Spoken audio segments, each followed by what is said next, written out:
tardes a todos por venir esta tarde a compartir esta mesa. Y creo que de inmediato nos vamos al comienzo, al historiador, Ricardo. ¿Cuándo se fundó la universidad? ¿Por qué? ¿Qué pasaba en ese entonces en Chile que se piensa que se debe fundar una universidad? La universidad se funda en el año 1888 e inicia sus actividades en marzo-abril del año 1889. Se funda esa universidad en condiciones bien especiales. El catolicismo chileno acaba de pasar por una crisis profunda. Durante la presidencia del presidente Santa María se produce un conflicto abierto entre Estado e Iglesia, entre gobierno y jerarquía eclesiástica. Son los hechos tan conocidos, la polémica en torno del matrimonio civil, de los cementerios laicos. A raíz de esos conflictos, el católico chileno toma conciencia de que se han producido cambios muy profundos. Oficialmente el catolicismo sigue siendo la doctrina oficial de la sociedad chilena, de acuerdo con la Constitución de 1833. La religión católica apostólica romana es reconocida como única y oficial del Estado. Pero el católico se da cuenta que la sociedad, por lo menos grupos dirigentes de la sociedad, ya no siguen siendo católicos. Nuevas tendencias, el racionalismo, el positivismo han penetrado y de hecho el catolicismo ha empezado a perder el control sobre la vida intelectual, la vida educacional, sobre amplios aspectos. Y frente a esa situación se produce lo que podríamos llamar toda una movilización de las fuerzas católicas en todos los campos. Se fundan bancos católicos, el Banco de Santiago, se fundan organizaciones obreras, se fundan diarios, el Independiente en Santiago, la Unión de Valparaíso, la Unión en Concepción. O sea, en todos los frentes hay realmente una movilización de las fuerzas católicas y en medio de ese ambiente entonces la fundación de la universidad. Pero yo no quiero monopolizar aquí la conversación. No, así que es muy increíble porque según tengo entendido, Juan de Dios, pasa que el arzobispo de Santiago, entonces don Mariano Casanova, y luego don Crescente Errázuriz, no consideran incluso recomendable que se funden. ¿Es efectivo esto o no? Bueno, yo no sé suficiente de la historia como para contestarte, pero la impresión que tengo es que les pareció en parte muy difícil la empresa, muy excesivamente costosa, de una responsabilidad muy grande. Don Mariano Casanova pensaba que lo iba a hacer caer en el ridículo porque no se iba a poder concretar. Y después en el caso de don Crescente Errázuriz, yo creo que existía un poco la idea de que el catolicismo tenía que hacerse presente en las otras instituciones, que no había razón para tener una universidad católica separada, digamos. Que era había que dar la pelea en todos los ámbitos al resto del sistema educacional, digamos, y que se manifestaran allí. Ahora, curiosamente, en ambos casos fue lo que podríamos decir la comunidad universitaria la que convenció a los pastores de la Iglesia de la necesidad, la utilidad, la importancia, y especialmente, eso es cierto, creo, en el caso del conflicto con don Crescente, que fueron los profesores de la universidad los que insistieron en que la Universidad Católica les parecía una obra necesaria, como exigida por la Iglesia, por el momento, por la historia. Y volviendo atrás, las dos figuras centrales en aquel tiempo son don Joaquín Larraín Gandarilla, que había sido durante muchos años rector del seminario, el Seminario Pontificio, y por otra parte una figura muy importante para el catolicismo chileno de entonces, Abdón Cifuentes. Don Joaquín Larraín Gandarilla está interesado ante todo en formar a dirigentes, futuros dirigentes de la sociedad, dirigentes formados católicamente.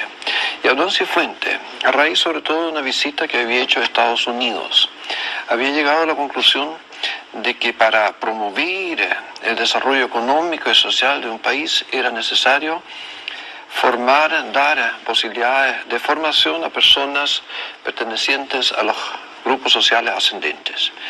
Y en ese sentido, la Universidad Católica, desde su partida, desde su comienzo, trató de dar respuesta a dos problemas fundamentales, problemas que subsisten como tales hasta la fecha. Por una parte, formar una élite dirigente, sin la cual una sociedad no puede existir.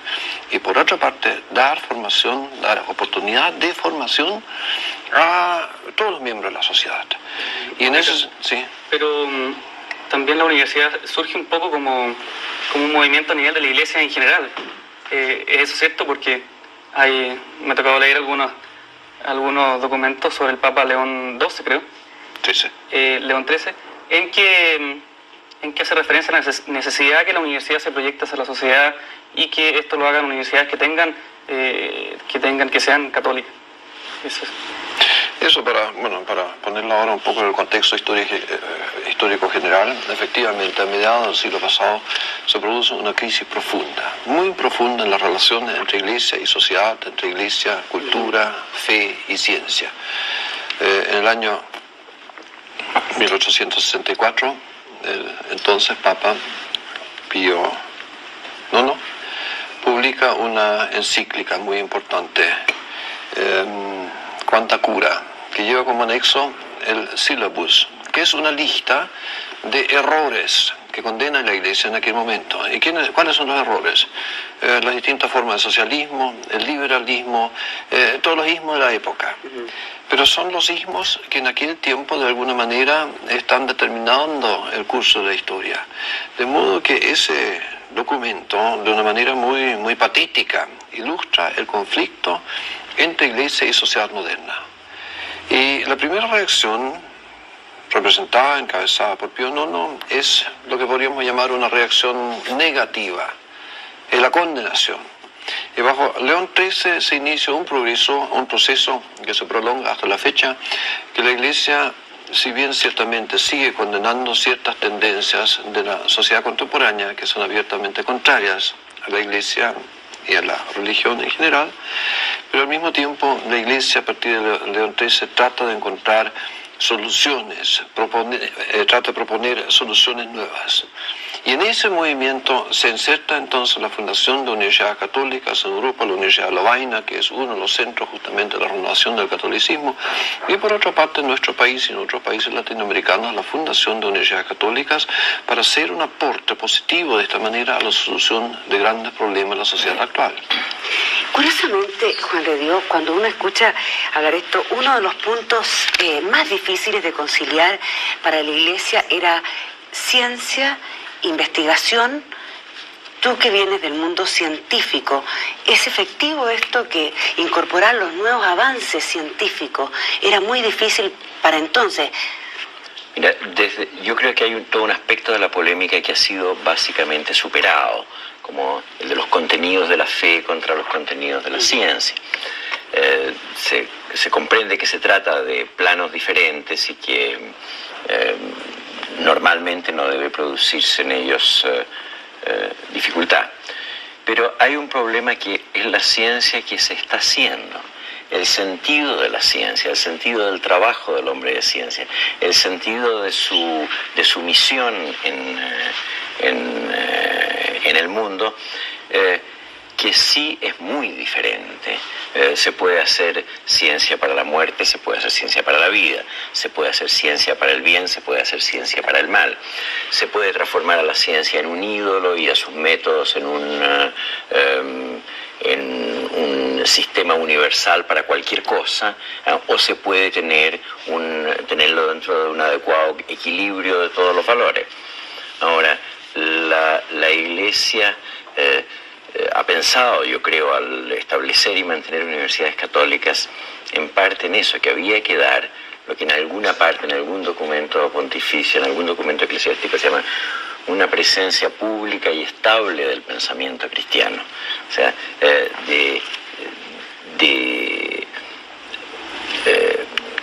de cómo se deben abordar estas cosas, cuáles son los criterios, desde en qué forma se puede servir a la sociedad con ellos, hasta con qué criterio debe mirarse el progreso mismo del hombre por los medios técnicos y científicos. O sea, no hay límites morales a la investigación. No, perdóname, puede haber límites morales muy precisos a la investigación, pero son muy obvios para discutirlo. Claro. No se puede. Hay investigaciones científicas que han sido atrozmente inmorales y son de público conocimiento. Eso.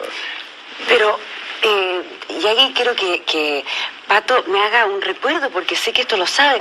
¿Con cuántos alumnos comienza, Pato, la universidad y cuántos profesores? Porque es importante.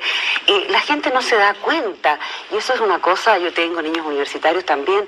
Y cuando uno le dice que Canal 13, que el hospital clínico, que la sede, que la universidad es una cosa fantásticamente inmensa y que hay miles de vidas que se han sacrificado para esta obra que estamos entregando hoy día, no lo pueden creer. ¿Tú no piensas, Pato, que es así? Efectivamente, bueno, antes que eso, en realidad, realmente con todo lo que sabe don Ricardo y el rector, yo quedo bastante chico, pero... Pero tú tienes ese sentimiento que la gente no conoce la importancia que tiene la universidad. Al menos las generaciones nuevas, que son a las cuales me siento más próximo, conocen bastante poco de la historia de la universidad, conocen bastante poco de lo que es la universidad hoy día también, de quiénes son las personas que están a cargo, cuál es la estructura, etc. Respecto a la pregunta anterior sobre cuántos eran los alumnos y los profesores, bastante menos que los que son hoy día, por supuesto. Don Ricardo lo comentaba delante, eran aproximadamente 50 alumnos en total y un conjunto de profesores de 9 o 10 profesores, que se contrapone bastante con los más de 1000 alumnos que hay hoy día y más de 1000 profesores en la universidad completa.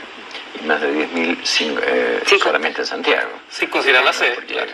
Eso llegamos a 12.000. ¿La catolicidad de la universidad significa que sus profesores deben ser todos católicos? No necesariamente, no. Significa que los profesores, hay una declaración de principios que condensa como el espíritu de la universidad, y los profesores, los miembros del cuerpo docente de la universidad deben aceptar explícitamente esa declaración. Ahora, no hay una exigencia formulada sobre ellos de ser católicos, y yo creo que dentro de la prudencia con que estas cosas deben manejarse, se enriquece un ambiente cuando hay gente que piensa distinto. No es necesario no es de ninguna manera necesario que todo el mundo profese la misma fe. Pero pueden defender ideas que sean contrarias, por ejemplo, al aborto, al control, a la limitación artificial de la natalidad o marxismo, por ejemplo.